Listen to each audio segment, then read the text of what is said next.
नमस्कार, स्वागत है आप सभी का हमारे इस चैनल पर। आज के इस वीडियो में हम लोग पढ़ेंगे जर्मनी में हिटलर और नाजीवाद। ओके, ये बहुत ही इम्पोर्टेंट टॉपिक है विश्व इतिहास का। विभिन्न विश्वविद्यालय के परीक्षाओं में पूछा जाता है यहाँ से क्वेश्चन। सबसे पहले हम बात करते हैं नाजीवाद क्या है। ओके, जर्मनी में नाजीवाद। देखिए, इतना आपको पहले पढ़ना है। 1914 से लेकर 1918 तक प्रथम विश्व युद्ध हुआ और 1939 से लेकर 1945 तक सेकेंड वर्ल्ड वार यानी दूसरा विश्व युद्ध हुआ।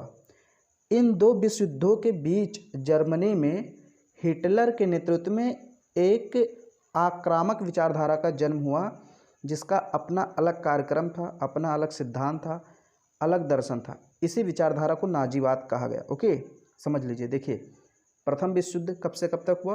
1914 से 18 तक, यानी लगभग 4 वर्षों तक चला। फिर जो है दूसरा विश्व युद्ध हुआ 1939 से लेकर 1945 तक, और ये 6 वर्षों तक चला लगभग। तो इन दोनों युद्धों के बीच हिटलर के नेतृत्व में जर्मनी में एक नई आक्रामक विचारधारा का जन्म हुआ, और उस विचारधारा का अपना अलग सिद्धांत था, अलग दर्शन था, अलग कार्यक्रम था। इसी विचारधारा को जर्मनी में नाजीवाद कहा गया। अब जर्मनी में नाजीवाद के उदय के या हिटलर के उदय के बहुत सारे कारण हैं, उसको हम आगे देखेंगे। पहले हम थोड़ा सा यहाँ पर हिटलर का परिचय देख लेते हैं। हिटलर कौन था? ओके, तो यहाँ पर आप देखिए हिटलर, यहाँ पर एक फ़ोटो लगी हुई है, ये हिटलर है। ओके, यहाँ पर ये हिटलर है। ओके, ये मुसोलिनी है जो मैं आपको आगे पढ़ाऊँगा, अभी नहीं पढ़ाया हूँ। यहाँ पर मैं हिटलर के बारे में आपको बता रहा हूँ। ओके, तो देखिए, इसका पूरा नाम था एडोल्फ हिटलर। Adolf Hitler. इसका जन्म कब हुआ था? 20 अप्रैल 1889। यहाँ से नहीं होगा, ओके, से गलत है। 1889 में हुआ था।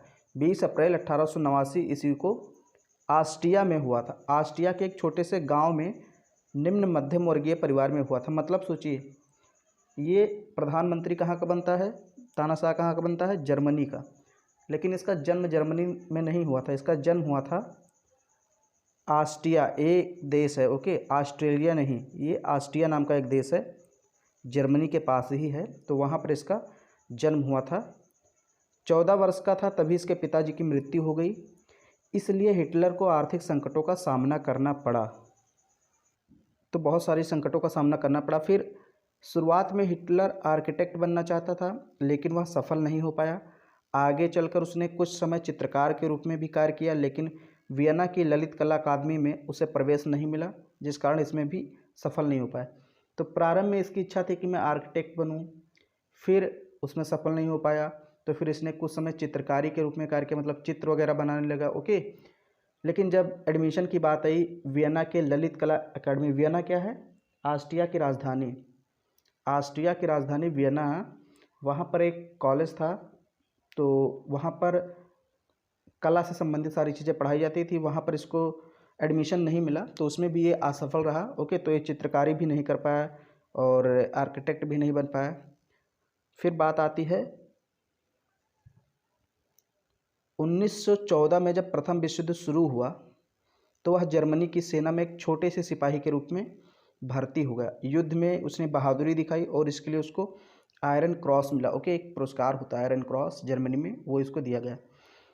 अनेक अन्य जर्मन सिपाहियों की तरह वह भी प्रथम विश्व युद्ध में जर्मनी की हार को स्वीकार नहीं कर पाया और वर्साय की संधि को जर्मनी के प्रति बेहद अपमानजनक और अन्यायपूर्ण समझने लगा।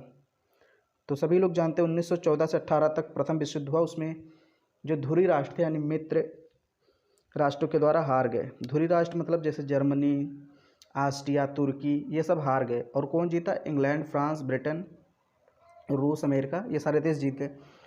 तो मित्र राष्ट्रों ने धुरी राष्ट्रों के साथ बहुत सारी संधियाँ की, जिनमें जर्मनी के साथ एक संधि की गई थी जिसको वर्साय की संधि बोला जाता है। तो उसमें जर्मनी के साथ बहुत ज़्यादा भेदभाव किया गया, उसके तमाम क्षेत्रों को छीन लिया गया, उसके उपनिवेशों पर कब्जा कर लिया गया, उसके देश को खंडित कर दिया गया।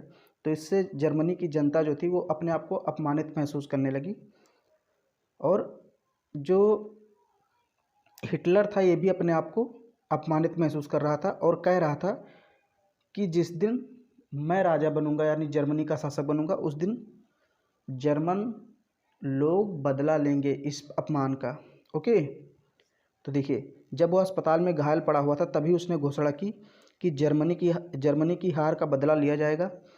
इसलिए उसने राजनीति में प्रवेश करके जर्मनी का उद्धार करने का संकल्प कर लिया। उसने कहा जर्मनी जर्मनी को बहुत अपमानित किया गया है, मैं जर्मनी का उद्धार करूंगा, जर्मनी को एक सशक्त राज्य फिर से बनाऊंगा, सारे प्रदेशों को फिर से वापस लाऊंगा। ओके, यही सारे कारण अभी हम लोग पढ़ेंगे आगे कि मतलब यही सारे कारण होते हैं कि जर्मनी में हिटलर का उदय होता है, जनता साथ भी देती है हिटलर का। 1919 में एडोल्फ हिटलर ने सूचना प्रसारण मंत्रालय में एक छोटे से कर्मचारी के रूप में काम करना शुरू किया। वहां पर हिटलर का मुख्य कार्य विभिन्न राजनीतिक दलों की गतिविधियों की सूचना उच्चाधिकारियों को देना तथा साम्यवादी विचारों के प्रसार को रोकना था। ओके, यानी कि 1919 ईस्वी में इसको एक विभाग में काम मिल गया, सूचना प्रसारण मंत्रालय में कर्मचारी के रूप में। तो इसका वहाँ पर काम था कि जो विभिन्न राजनीतिक दल हैं उनकी गतिविधियों की सूचना देना उच्चाधिकारियों को और साम्यवादी विचारों को फैलने से रोकना। कुछ समय बाद हिटलर जर्मन वर्कर्स पार्टी के संपर्क में आया। एक पार्टी थी JWP यानी जर्मन वर्कर्स पार्टी, उसके संपर्क में आया, उसका सदस्य बन गया। 1920 ईस्वी में हिटलर ने इस पार्टी को यानी इस दल को अपने अधिकार में कर लिया और इसका नाम बदलकर राष्ट्रीय समाजवादी जर्मन श्रम दल या जिसे हम नात्सी कहते हैं, ओके, नात्सी पार्टी कर दिया। यानी जर्मन वर्कर्स पार्टी का पहले सदस्य बना, बाद में उसी पार्टी पर अधिकार कर लिया और उसका नाम बदलकर नात्सी पार्टी कर दिया, जिसे हम कहते हैं डिटेल में राष्ट्रीय समाजवादी जर्मन दल, ओके, जर्मन श्रम दल। अब इस पार्टी के अपने कुछ सिद्धांत हो गए, तो 25 सिद्धांतों की घोषणा की गई और कुछ सिद्धांत जैसे वर्साय की संधि की अवमानना, यानी कि हम वर्साय की संधि को नहीं मानेंगे, ऐसा हिटलर ने कहा। जर्मनी के शत्रु यहूदियों को बाहर निकाला जाएगा, ये भी कहा गया। जैसे होता नहीं घोषणा करना, जैसे आप घोषणा पत्र कहते हैं, ऐसे ही हिटलर ने भी कुछ घोषणा की। जर्मन भाषा क्षेत्र को एक सूत्र में बांधकर एक जर्मन साम्राज्य का निर्माण किया जाएगा, साम्यवादी विचारों को रोका जाएगा, ये सब सुनिश्चित किया गया। अब इसके बाद बात करते हैं हिटलर का प्रधानमंत्री बनना। देखिए 1923 में हिटलर ने जर्मन सरकार का तख्ता पलटने का असफल प्रयास किया, अतः उसे जेल जाना पड़ा। जेल में उसने अपनी आत्मकथा मेन कॉम्फ लिखी।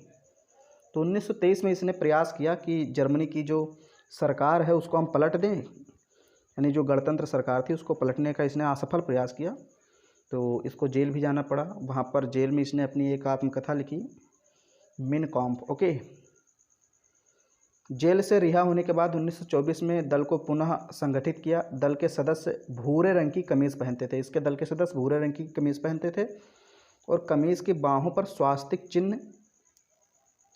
चिन्ह बना होता था। ओके, हिटलर ने एक आक्रामक सैनिकों का संगठन बनाया जो नाज़ी पार्टी सभाओं की रक्षा करती थी। 1928-30 के चुनाव में नाज़ी पार्टी को सीमित सफलता मिली। 1932 के चुनाव में अन्य दलों के मुकाबले उसे सर्वाधिक स्थान प्राप्त हुआ तथा राष्ट्रपति हिंडनबर्ग ने हिटलर को जर्मनी का प्रधानमंत्री नियुक्त करने के लिए आमंत्रित किया। 30 जनवरी 1933 ईस्वी को प्रधानमंत्री बना और निरंकुश अधिनायक तंत्र की स्थापना की। एक दल, एक नेता, एक राज्य नाजीवाद सर्वसत्ता का आदर्श बना। यहाँ पर कहने का मतलब यह है कि हिटलर ने एक अपना सैनिक संगठन बनाया था जो बेरोजगार सैनिक थे, प्रथम विश्व युद्ध में जिनको सेना के पद से हटा दिया गया था, उन सारे सेनाओं को इसने एकत्रित किया और उनका एक संगठन बनाया। ओके, और ये सैनिक शुरुआत में क्या करते थे, जहाँ कहीं भी नाज़ी पार्टी का सम्मेलन होता था, सभा होता था, वहाँ इसकी चारों तरफ से रक्षा करते थे ताकि सम्मेलन पर कोई हमला ना कर सके। फिर क्या हुआ, 1928 में और 1930 में जर्मनी में चुनाव हुआ तो उसमें नाज़ी पार्टी को बहुत ज़्यादा समर्थन नहीं मिला, यानी हिटलर की पार्टी को कम सीटें मिली। लेकिन 1932 में जो चुनाव हुआ उसमें हिटलर की पार्टी को बहुत ज़्यादा सीटें मिल गईं। और फिर क्या हुआ कि जो राष्ट्रपति थे जर्मनी के, उन्होंने हिटलर को प्रधानमंत्री बनने के लिए बुला लिया। 30 जनवरी को 1933 को प्रधानमंत्री बन जाता है और निरंकुश अधिनायक तंत्र की स्थापना कर देता है। एक नेता, एक दल, एक राजा, नाजीवाद सर्वसत्ता का आदर्श बना। अब आगे की वीडियो में हम लोग पढ़ेंगे जर्मनी में नाजीवाद के उदय के क्या कारण थे, नाजीवाद के सिद्धांत कौन कौन से थे। ओके, बहुत सारा अभी पढ़ना है हिटलर के और नाजीवाद के बारे में। तो अगर वीडियो आपको पसंद आई तो इसको लाइक कर दीजिए, शेयर कर दीजिए। चैनल पर पहली बार आए तो सब्सक्राइब कर लीजिए।